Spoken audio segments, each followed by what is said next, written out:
இன்னைக்கு நம்ம high protein weight loss சப்பாத்தி செய்ய போறோம். இதுல புரோட்டீன் அதிகமா இருக்குப்பா, வைட்டமின் டியும் அதிகமா இருக்கு. நம்ம உடம்புக்கு தேவையான எல்லா சத்துக்களும் கிடைக்குதுப்பா. வெயிட் லாஸுக்கு ரொம்ப ஹெல்ப்பா இருக்கும். வாங்க எப்படி செய்யலாம்னு பார்ப்போம். இப்பப்பா கேஸ் ஆன் பண்ணியிருக்கோம். இப்போ வந்து ஒரு அயன் கடாய் எடுத்து வச்சிருக்கேன். கடாய் வந்து நல்லா சூடாக இருக்கு. இப்போ அதில் வந்து ஒரு டீஸ்பூன் ஆயில் ஊற்றிக்கிடுவோம்.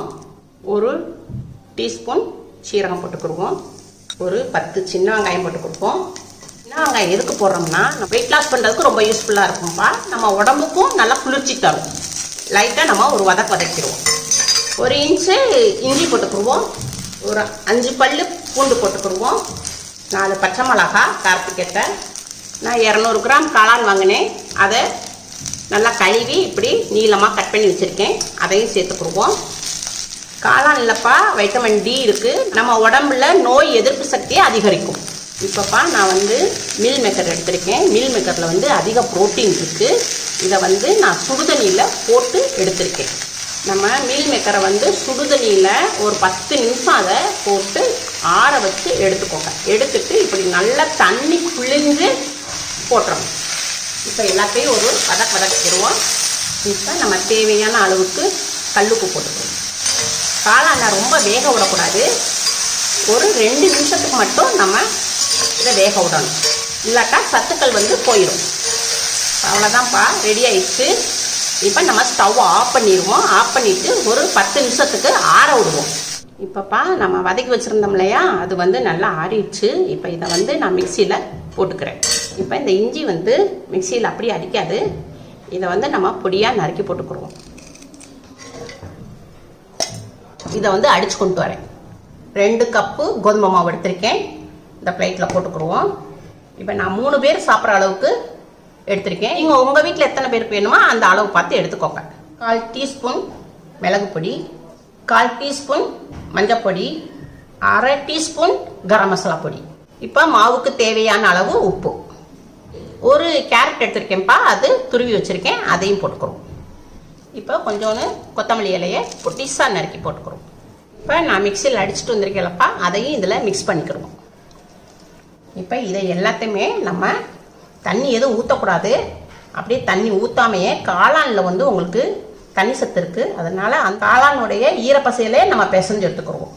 இப்போப்பா நான் வந்து தண்ணி ஒரு பிட்டு கூட விடலை. அப்படி இருந்து கொஞ்சம் மாவு வந்து தண்ணி பசையாக தான் இருக்குது. இப்போ நான் அதில் இன்னும் கொஞ்சம் மாவு சேர்த்துக்கிறேன். மாவு சேர்த்துப்பா இப்போ நம்ம சப்பாத்தி பதத்துக்கு நம்ம பிசைஞ்சு எடுத்துக்கிடுவோம். இப்போ இந்த அளவுக்கு கரெக்டாக இருக்குது. நல்லா பிசைஞ்சாச்சு. ஒரு 5 நிமிஷம் இதை வந்து மூடி வச்சுருப்போம். கொஞ்சம் சாஃப்ட் கிடைக்கும். இப்படி மூடி வைக்கிறதுனால உங்களுக்கு சப்பாத்தி வந்து ரொம்ப சாஃப்டாக வரும்பா. இப்போப்பா நம்ம 10 நிமிஷம் மாவை ஊற வச்சிட்டோம். இப்போ நம்ம இதை எடுத்து சப்பாத்தி அளவுக்கு நம்ம உருண்டை எடுத்துக்கிறோம். இப்படி உருண்டை எடுத்துக்கிறோம். உங்களுக்கு கையில் கொஞ்சம் தண்ணி பசை விட்டுச்சுன்னா லைட்டாக கொஞ்சோன்னு ஆயில் தடவிட்டுங்க. கையில் தடவி இப்படி போட்டுக்கோங்க. அப்புறம் உங்களுக்கு இது வந்து மாவு வந்து ஒட்டாது. இதே மாதிரியே நம்ம மாவை வந்து எல்லா உருண்டையும் போட்டு வச்சுக்கிறோம்.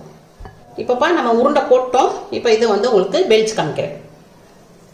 இப்போ என்ன செய்கிறோம், கோதுமை மாவு வந்து இப்படி போட்டுக்கிறோம். நம்ம எப்பயும் போல் சப்பாத்திக்கு போடுவோம் இல்லையா, நார்மல் சப்பாத்தி போடுவோம் இல்லையா, அதே மாதிரியே நம்ம போட்டுக்கிறோம்.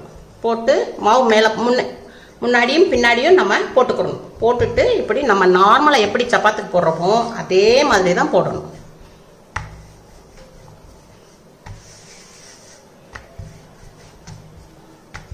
நல்லா மெல்லிசா ஓரக்கரைங்களை தேய்ச்சி விட்டுக்கோங்க.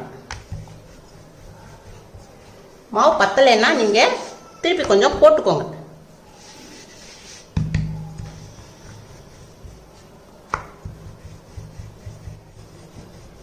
நல்லா ஓரக்கரைத்தை நம்ம இப்படி தடிமனமாக இருக்கிறத நம்ம ஓரக்கரையை நல்லா தேய்ச்சி விட்டுக்கிறோம்.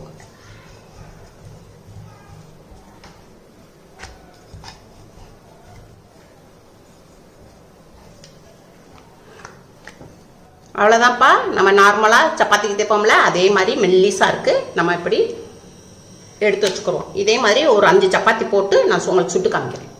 இப்போ கேஸ் ஆன் ஆயிருக்கு, சட்டி நல்லா காஞ்சிருக்கு. இப்போ உங்களுக்கு சப்பாத்தி போட்டு காமிக்கிறேன்.